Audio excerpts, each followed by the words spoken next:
Okay, so here we put together some of the things with the pixel array and what we're looking at with images and doing something with video.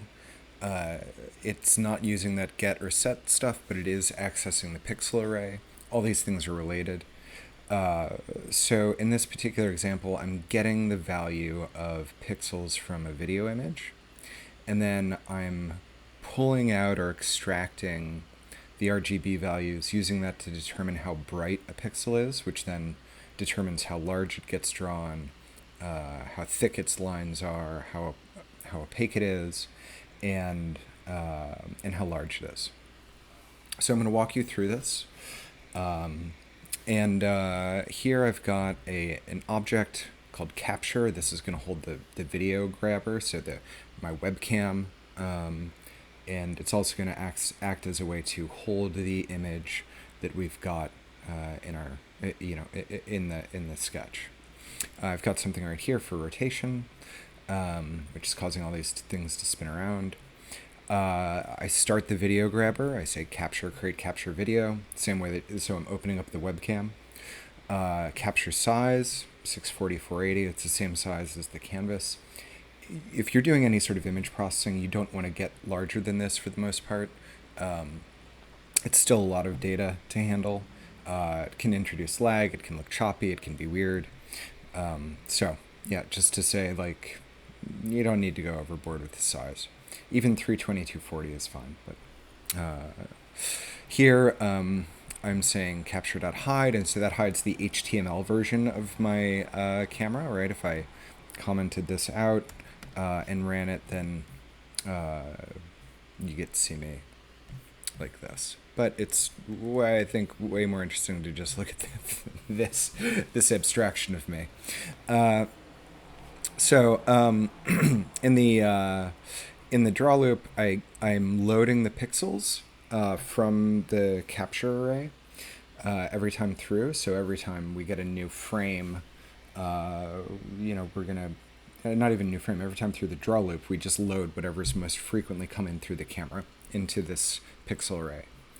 I've got a variable here that determines what number of pixels we look at. So I'm only looking at every 20th pixel inside of my image. If I were to, I could increase or decrease this, right, and it would change the size of this, or sort of the scale of it all. Here I'm looping through the image. I've got nested for loops, the X and Y, right, and I'm updating it every 20 pixels. So I'm not looking at every single one. I'm just going 20, 20, 20, 20, 20, etc.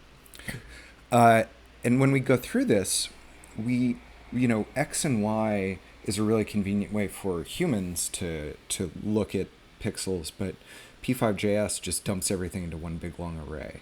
And that's not the easiest way for us to conceptualize, because I don't necessarily know like what number this pixel is right here, but I can because it's like, all these across here.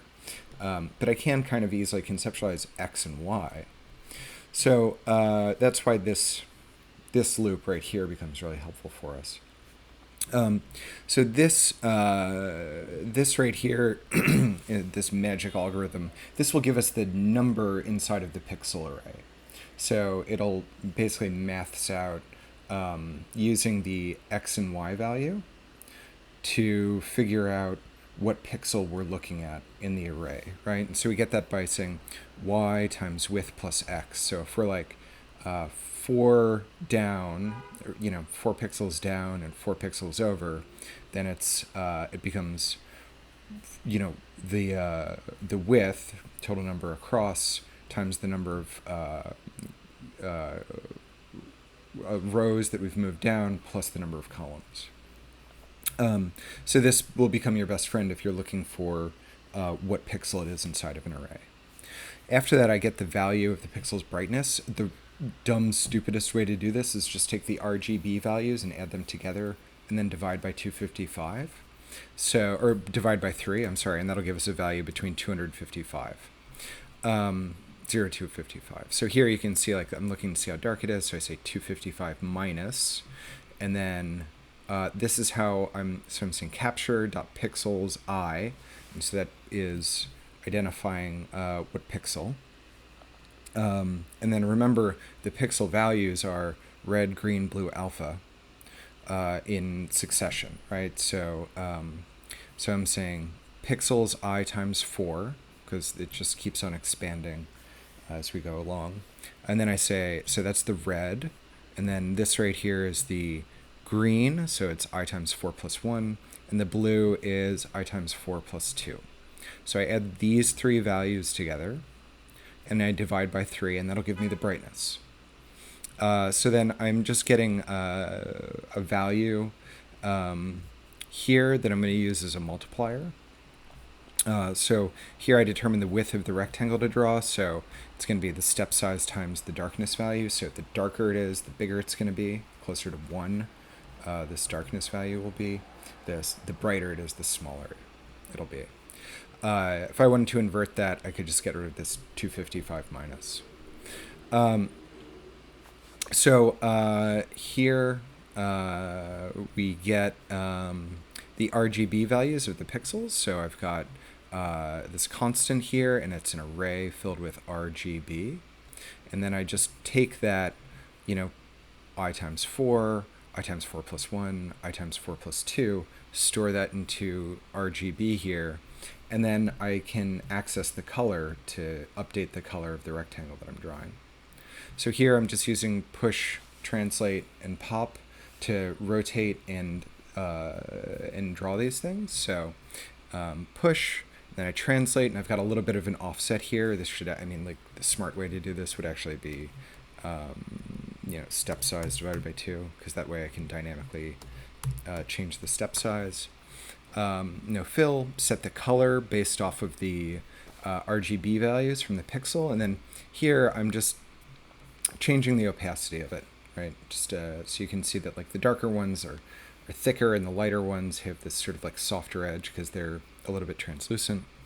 Draw the rectangle from the center, rotate it, and update the stroke weight and draw it, right? And that's kind of it.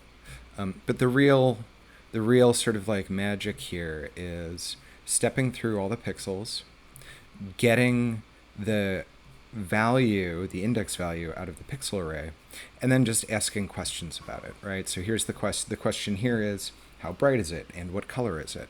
So we're saying, okay, use the brightness of it and the color of it to determine properties of each of these squares that we're drawing on screen. So hopefully you find this enjoyable and/or fun. There's a whole bunch of different things you can do with pixels once you get the values out of them. This is just one example.